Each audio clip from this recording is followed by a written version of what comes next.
Welcome to Dare to Be Conscious, the podcast that helps you shift, grow, and transform anything in your life with ease. I'm Ruby Pichel, your host.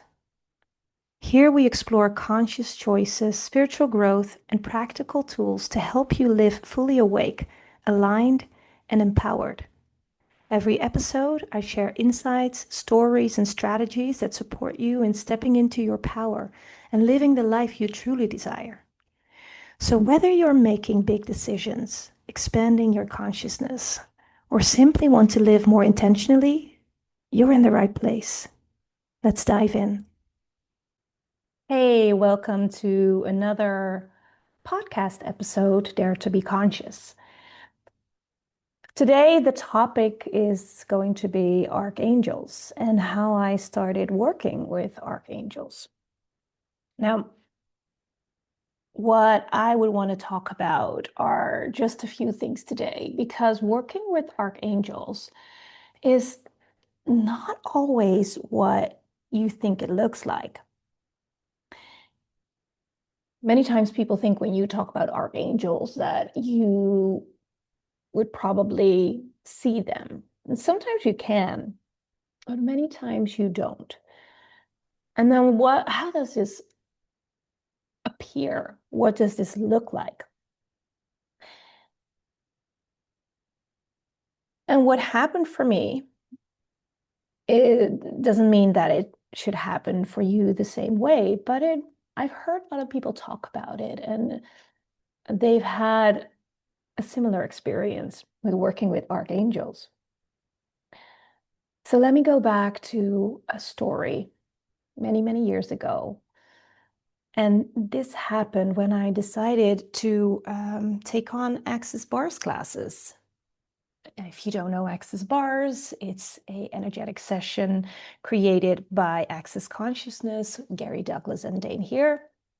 And I just started out and I had my first bars class and I started taking in clients. And then I had my first paid client. And before I had her on the table, we just had a conversations and we just did a few clearings. Then I had her on my table and I was just running her bars. We were not talking. I wasn't talking. She wasn't talking. She was just relaxing and receiving the bar session. And I was just looking around the room. And what happened suddenly was that I saw this creature appear. It was kind of like a big bird just landing right beside my table. And it was holding a kind of vase. And I don't know how I knew, but it had some kind of liquid in it. And the creature was looking at me, asking if I would give it permission to pour out this, what looked like liquid gold. And it was looking at me for approval. And all I could say out of my intuition was, yes, I approve. And so he started pouring out this liquid gold over her body. It was so gentle, it was soft, it was lovingly. And as he started doing that, she started like grasping for air. Like she was just laying there calmly and just receiving the bars. And then suddenly, when the liquid gold was poured out over her, she took a breath like, and I was like, oh my God, are you okay? And she's like, yeah, I'm fine. I just felt a shiver and I'm good. I'm fine. And she fell back into this relaxation and she received it and it was good. And that's when I knew. I was like, okay, good. I need to move forward with these bar sessions, like whatever this is, I'm doing this. Fast forward, I don't know, a year and a half. I don't know the exact timing. It was a moment when I was working a lot on myself, and I was in this relationship, which was not a really healthy relationship. It was a pretty toxic relationship, and it was difficult to get out of it. And I heard somebody talking about breaking energetic cords. And I had actually never heard about that. So I started doing some research, and she introduced me to this lady who has experience with breaking energetic cords. And I scheduled an appointment with her to talk about this. And so I went to this lady. We had a nice conversation, and she laid me down on her table, and we started looking into the energetic cords that I needed to break. And yes, I needed to break an energetic cord with that person that I was in a relationship with, and I needed to break another cord, and that was with my mother. So, any of you who know about this is quite regular. But it was my first time of breaking energetic cords for myself. And what I experienced when we were breaking the first one with the person that I was in a relationship with,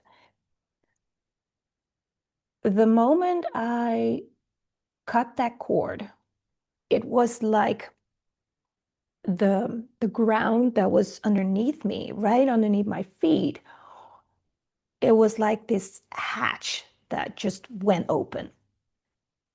And it had this vacuum, and I was going to be sucked into it. But right before that was supposed to happen, like right before I got sucked into it, I was grabbed. It just felt like somebody put its wings around me, and it was just grabbing me like this. And it allowed that sucking hole to just kind of do its job. And I wasn't pulled in. I was just held safely by this, what you could call a guardian or a protector or whatever. It was somebody who was just holding me until the sense of the vacuum stopped, the hole closed, and it was done. And the cord was cut.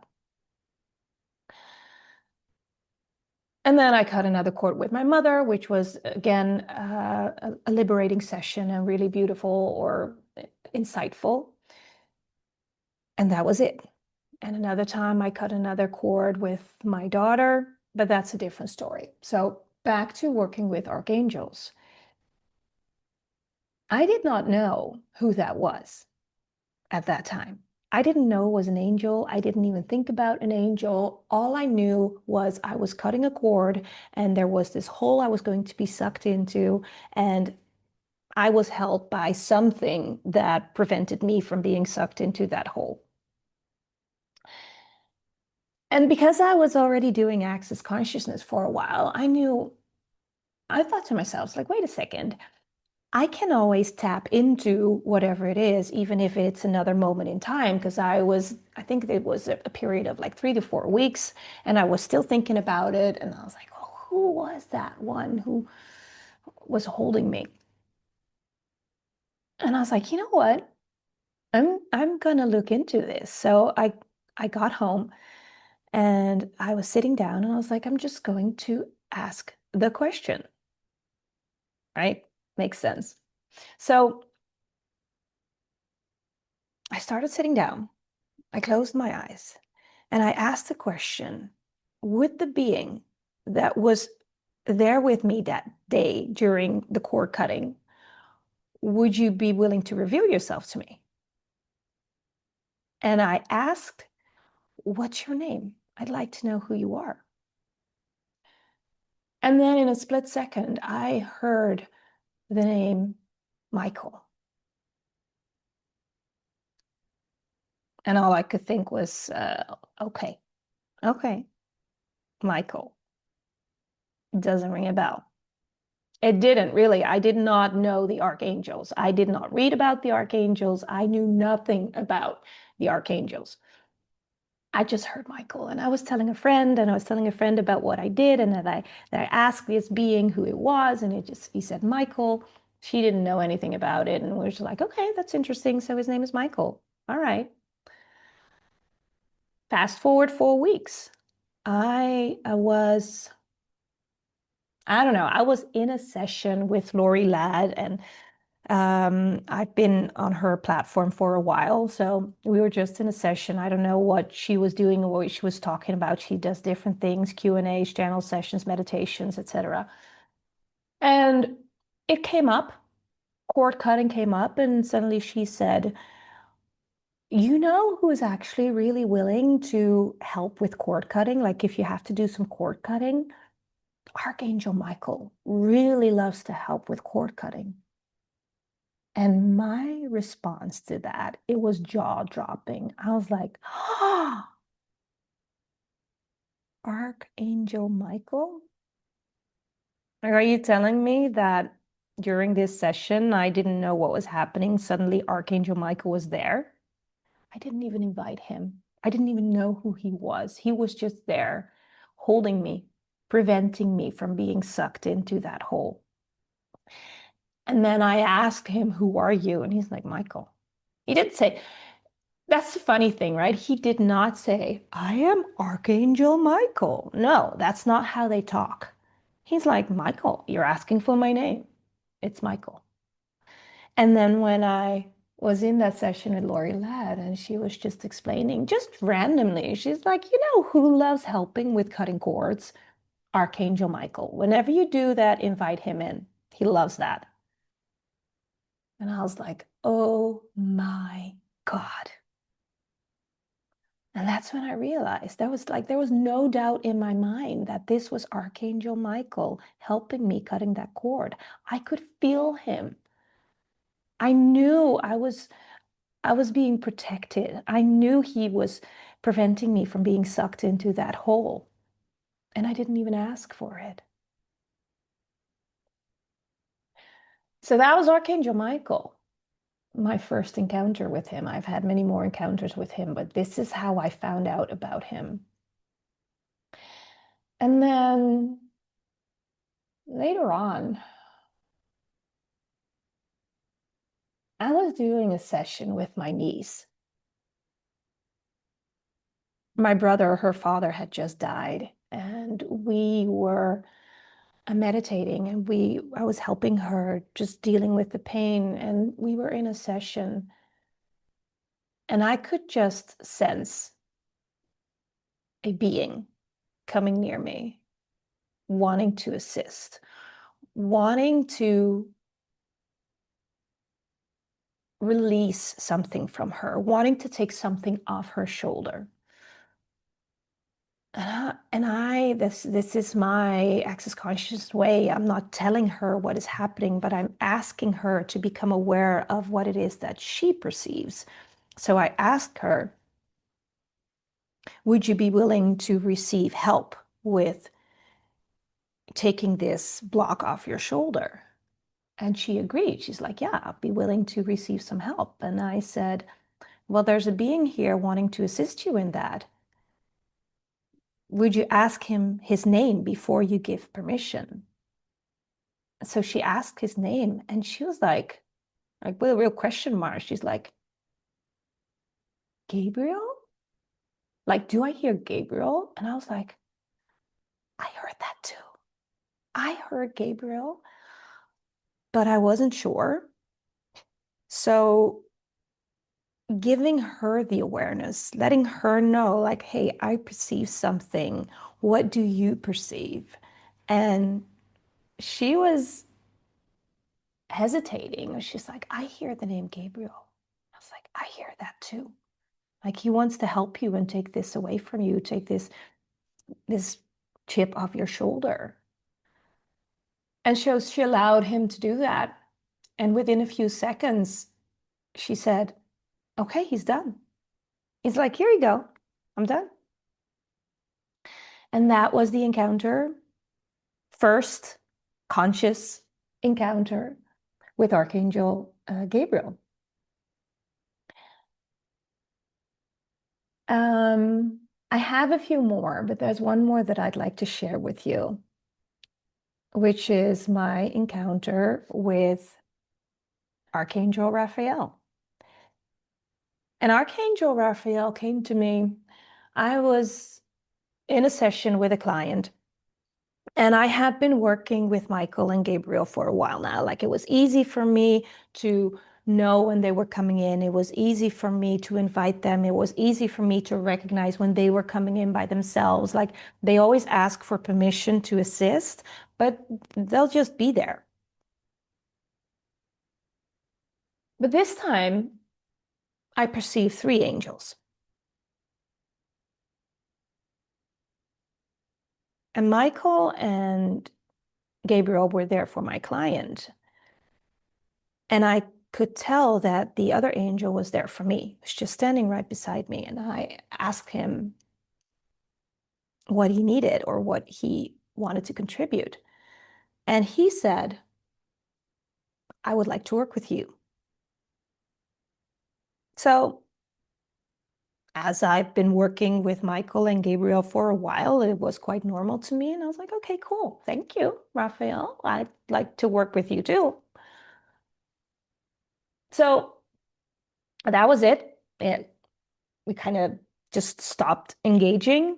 Um, and I didn't know Raphael that well. So this time I did Google it. I was like, who's Raphael? And I started Googling Archangel Raphael, and it told me that Raphael is the medical angel. He is the angel that heals. Raphael means God heals. I was like, okay, well, that's interesting. I mean, I'd love to have a medical angel working with me. So another week went by, and in that week, I think this session was on a Wednesday or a Thursday, maybe. But in that week on a Monday, something happened in the family. One of my brothers died.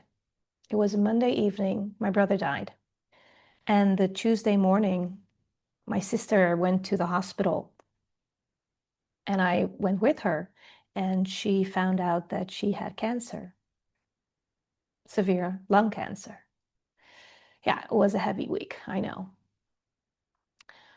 So it was that week, like it was only Tuesday, mind you. And nothing really dropped in with me.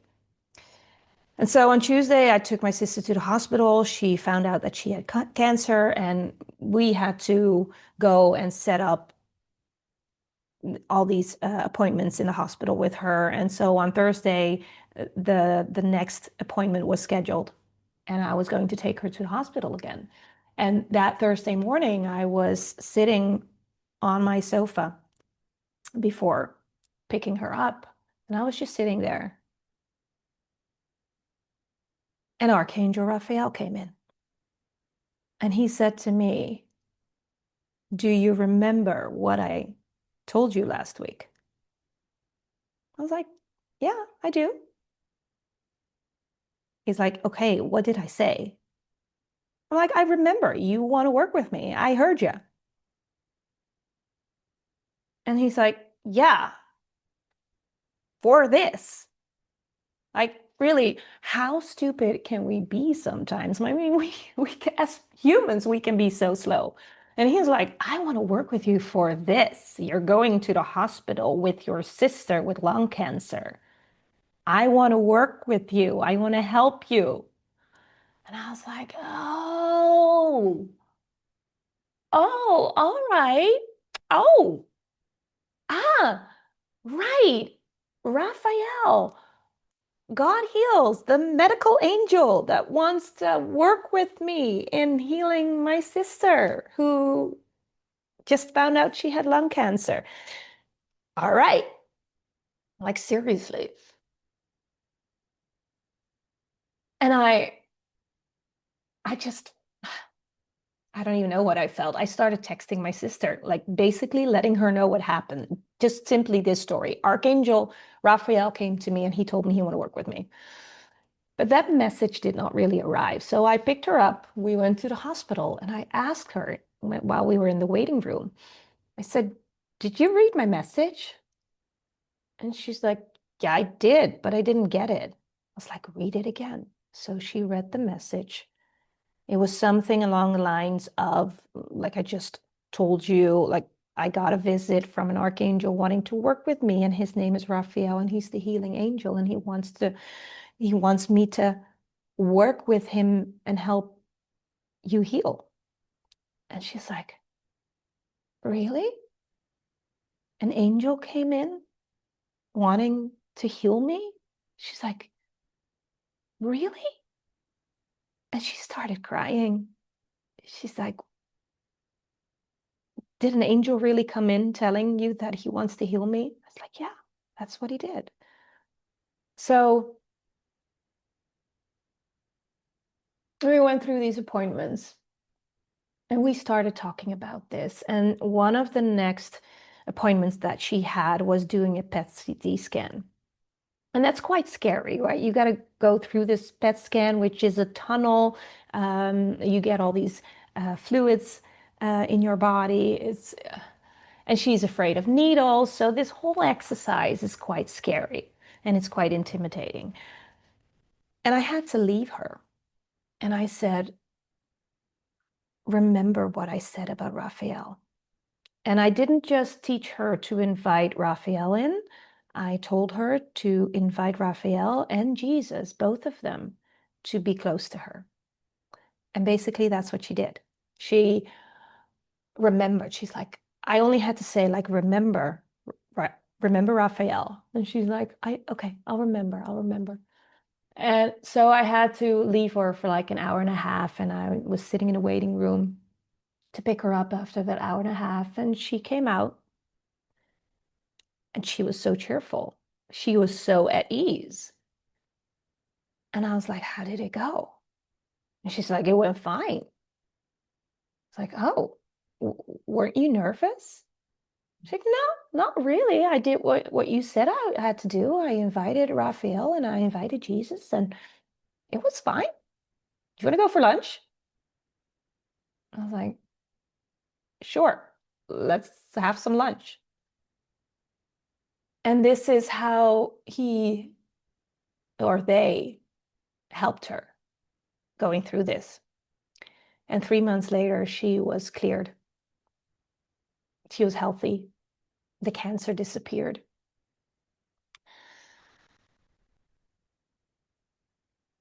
I just wanted to share these stories. I mean, I have another story of Camille, but I have to finish this because I have something else that I need to do, and I don't want to make this podcast too long.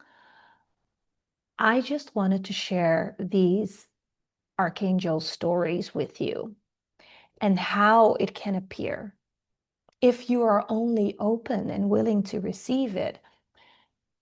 And you don't have to be experienced. You don't have to know how it all works. You just have to be open and willing. You have to be willing to open your awareness, to be conscious about what energies you perceive, and to actually trust your awareness, to trust what you hear, to trust what you perceive. Some things are just unavoidable. There's a point where you cannot avoid what you perceive. Like what happened to me with Michael, where I was actually doing the cord cutting session and something was going to suck me into a hole, and he just grabbed me. He just grabbed me. I was like, who's holding me? And then not thinking about the whole concept of me being able to ask who this is. I was just living my life for another month or so, wondering like, who was that? Who was that was holding me? And then because of access consciousness, I was like, oh, I could just go ahead and ask. Why don't I just do that? And then simply sitting down, and at that moment he just arrived. This didn't take an hour. Like this barely even took minutes. I sat down, I opened up, I asked the question, would you reveal yourself to me? Will you tell me your name? And instantly I heard the name Michael, not knowing who it was. And then 4 weeks later, learning in a session with somebody else that it's Archangel Michael who loves helping with cutting cords. That is no coincidence. This does not happen by accident. This is real. Archangels are real. And I'm very happy about that. And it's exciting. And it's exciting to work with archangels. They are here to serve us. They are here to support us. And they are amazing.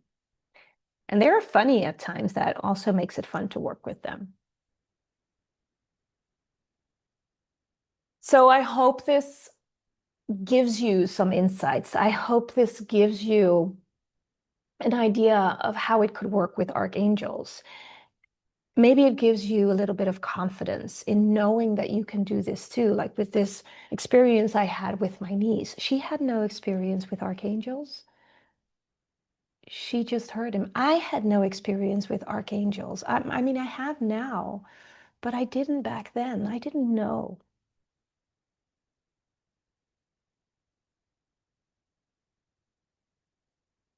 I hope you enjoyed this conversation. And if you want to know more, reach out to me. I have an Instagram, I have a Facebook, Ruby Pichel. Just find me on social media. It's easy. There's only one Ruby Pichel, so it's easy to look me up. And thank you for listening. I hope it was a contribution. Thank you. Have a great day. Thank you for listening to Dare to Be Conscious. Remember, the life and energy you want start with the choices you make every day. The more you choose consciously, the more that energy shows up for you. You attract what you choose to be, so choose wisely. If you enjoyed this episode, I'd be so grateful if you left a 5-star review or shared it with someone who could benefit. Subscribe to stay updated on new episodes and connect with me on social media. The links are in the show notes. Thank you for showing up, for stepping into your power, and for being willing to live consciously. You matter, and I love you.